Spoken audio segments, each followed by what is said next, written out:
Welcome to Unwreck Yo Neck. In other words, let's reduce some of that tension and stuff going on up our necks so we can enjoy our day, enjoy our life, and live good.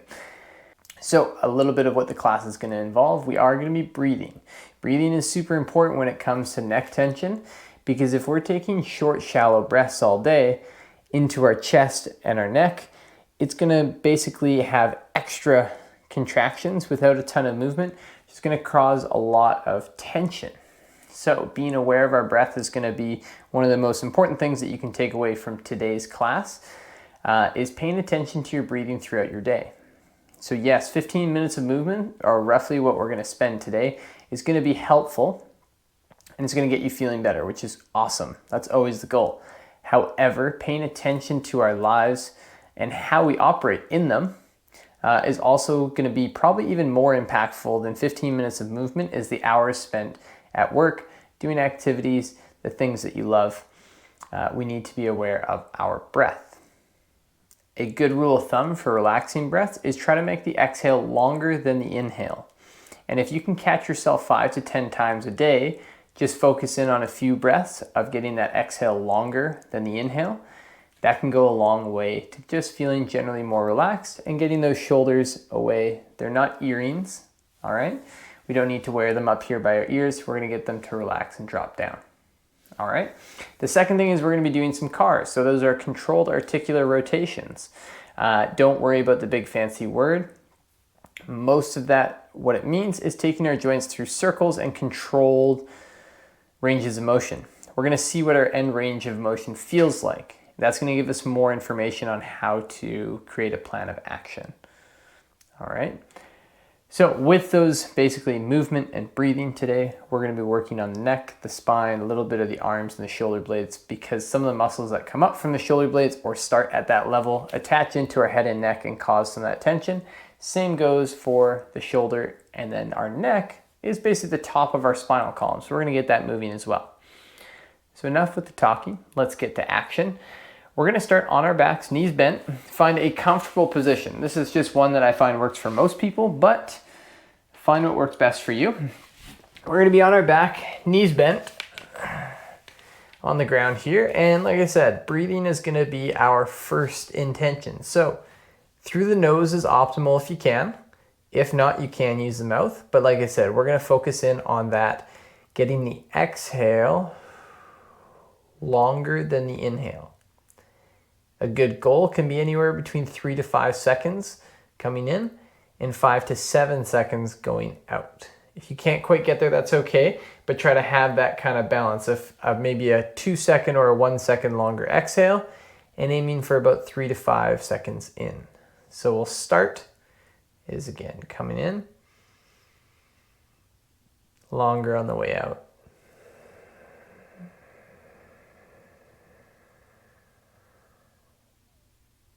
Slow inhale, longer exhale.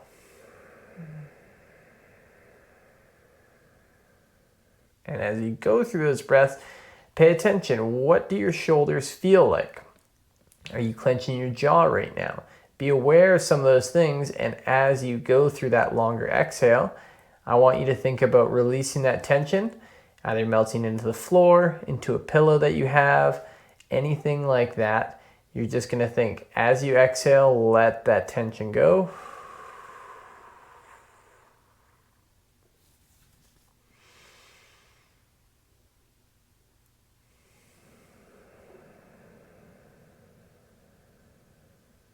We're going to take 2 more breaths here.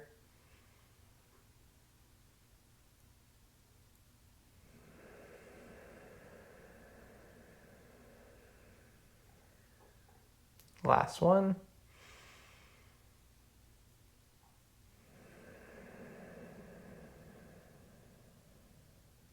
Awesome. So now that we've done our breathing onto our back, we're going to come up into an all fours position. So all fours is going to be here. We are shoulders stacked over top of the wrists, and then hips stacked over top of the knees, and then toes can go in whatever your preferred position is. It's going to matter a little bit less right now. If your wrists are a little bit uncomfortable in this position, you can come forward a little bit, or go onto the knuckles is going to work as well. Okay, we're going to go through a spinal segmentation. If you're familiar with a cat-camel, that's basically the two positions we're going to go through is this fully flexed position and then coming into a fully extended.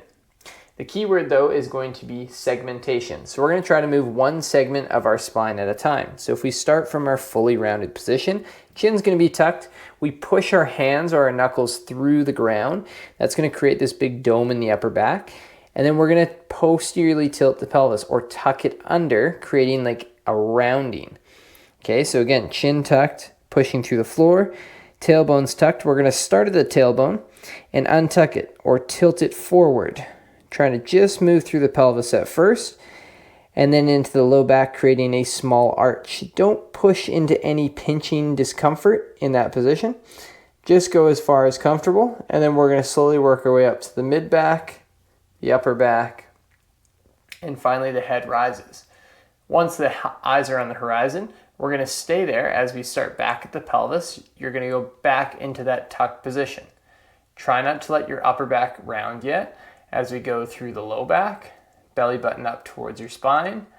The mid back's going to start to come through. You're going to push through the hands, create that dome, and then finally the chin tucks. So you'll notice we're trying to move one piece at a time as we keep going here, back down to the pelvis, tilting forward. And we're trying to move one piece at a time through our spine as we get control.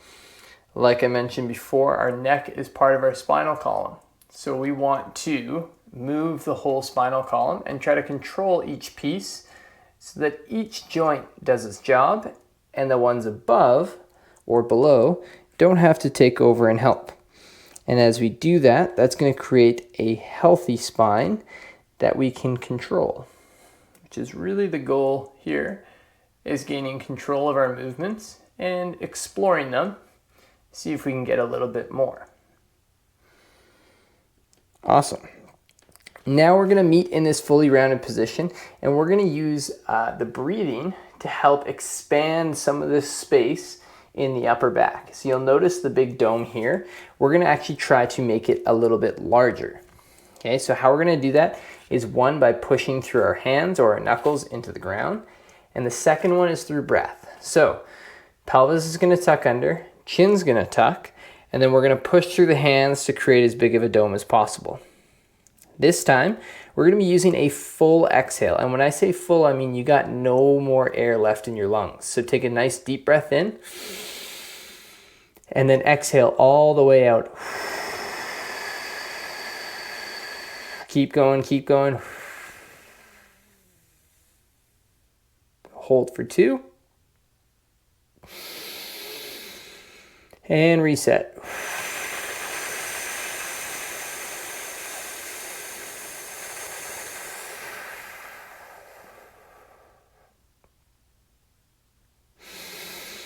It's normal to feel like a cough sensation as you get that full exhale. Keep going again. And as you're exhaling, you're trying to push through the floor, create that dome a little bit larger, tuck the pelvis a little bit more. So we're going further into that rounded position as long as it's comfortable. We're going to do 2 more breaths all the way in, all the way out.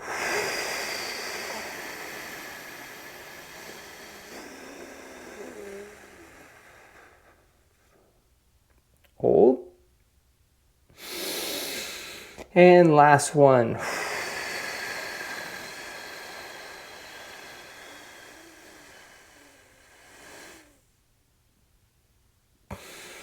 Awesome. Come out of that, you can relax, shake anything out you need to. You might have felt as we did that full exhale, you're going to feel that tightening of the abs, and that dome's going to grow a little bit larger. We're just opening up space in that area. And we open up space, now we can move a bit more freely, which goes into our next one. We're going to be kneeling or standing. I want you to find the most comfortable position. In terms of filming, this is going to be the best angle. So I'm going to do it kneeling. You could totally do it up on your feet, even seated in a chair if you'd like to. So find your comfortable position, and then we're going to go through some neck cars. Now, before we get into the cars, it's important that we talk about closing and open angle joint pain. So closing angle pain is going to be if I was to take my head this way and I felt a pinch on this side. You can see this angle is closing. The open angle is the stretch side. Totally normal to feel some pulling sensations, anything like that, maybe even down the shoulder blade. You can push into those within your tolerance. Okay, so don't push into the closing angle, respect that limitation, and enjoy the stretch or breathe through it. Again, breathing is going to be your best friend throughout the class. So we'll start with a chin tuck. You're gonna roll the head down. From there, chin is gonna scrape along the collarbone. As you get to the shoulder, you're gonna try to look over it. Then chin is gonna start to come up towards the ceiling, and it's gonna scan the ceiling as you work your way across. All the way over, we're gonna look over our other shoulder now. Chin tucks back down to the collarbone, and then we come sweeping through the middle. We're gonna do 3 one direction. Nice, slow, controlled movements. And if you were to run into any closing angle pain, let's say I hit here and it's not very comfortable, I'm just gonna continue where I can in a pain-free range until it doesn't hurt anymore, doesn't pinch, and then I'm gonna continue trying to expand that range of motion. Okay? You might find as you go through these, you're doing them throughout the day, that pinching sensation starts to decrease or eventually disappears when you're consistent with your training. Good, after 3 there, now we're gonna switch directions. So now chin is gonna scrape along the collarbone the other way to start. We look over the shoulder, chin to sky, across the top, over the other shoulder, chin tuck, roll down, and twice more through.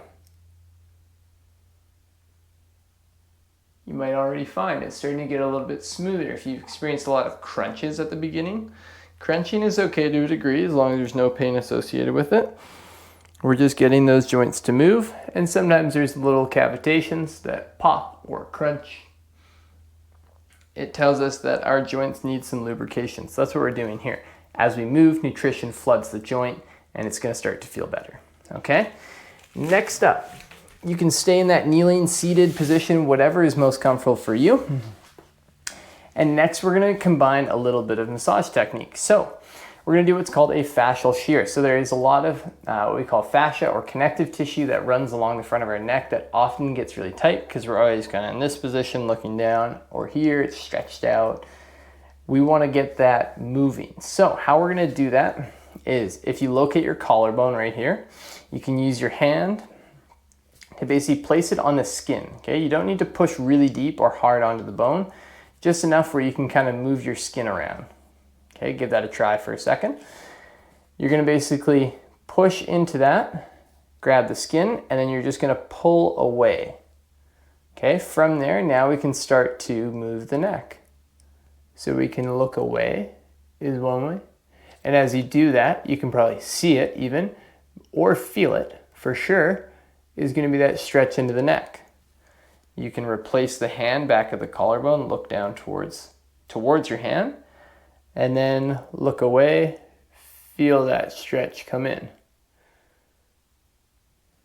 Look back down, anchor into the collarbone, drag the skin, look away, enjoy the stretch. After 3 there, we're gonna move to the center. So now you have these 2 bumps, okay? This is the top of your sternum where the collarbone attaches. We're gonna find those 2 most prominent bumps with our middle fingers, pointer fingers, and maybe even a bit of ring finger. We're gonna tuck the chin to start, drag the skin down. This time, we're gonna look up towards the sky. You can also leave the jaw relaxed, and that's gonna increase the pull. Sorry, if you close the jaw at the top, that's gonna increase the pull. So start with a relaxed jaw. Look up. And if you want a bit more, close your mouth and you can feel that pull a bit more.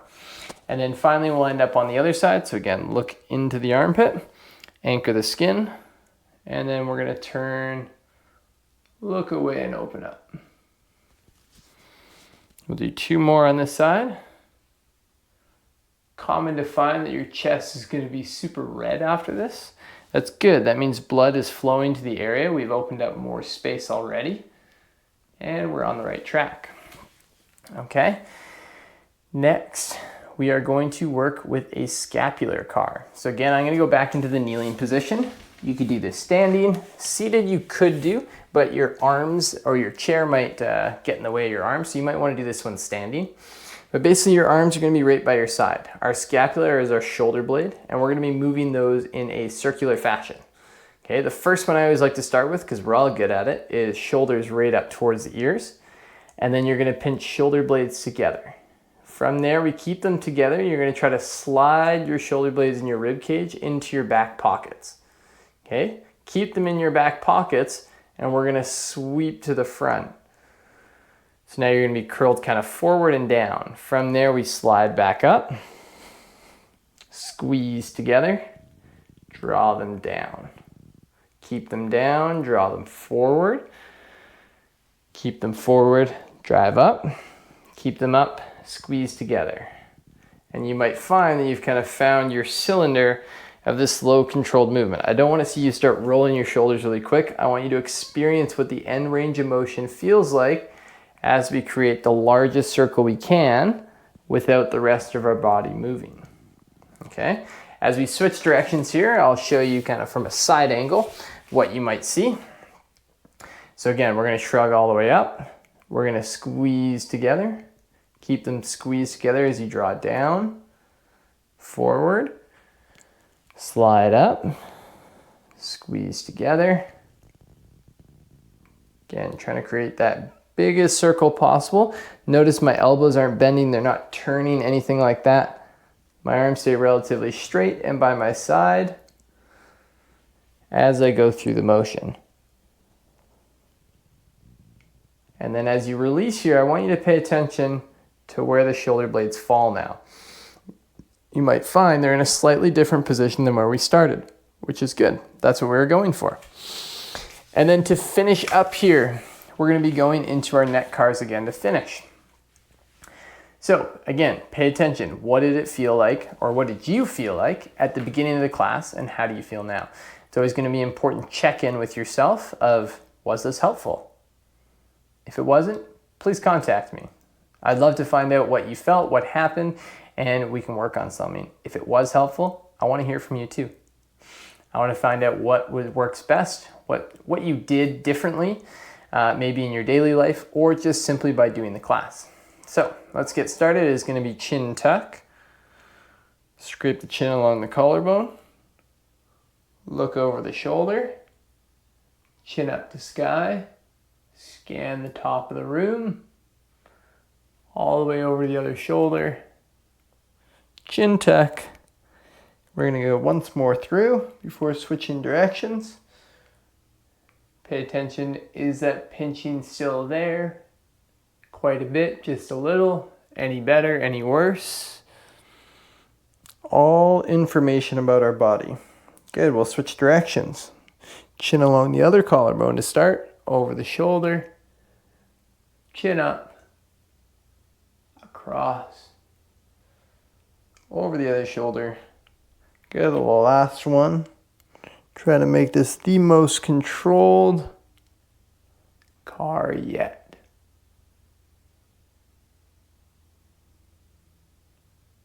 Excellent. And then move it out, shake it out however you feel need. Thank you for joining me. I hope this was helpful. Like I said, if it was or if it wasn't, I want to hear from you. So let me know. Have a great day.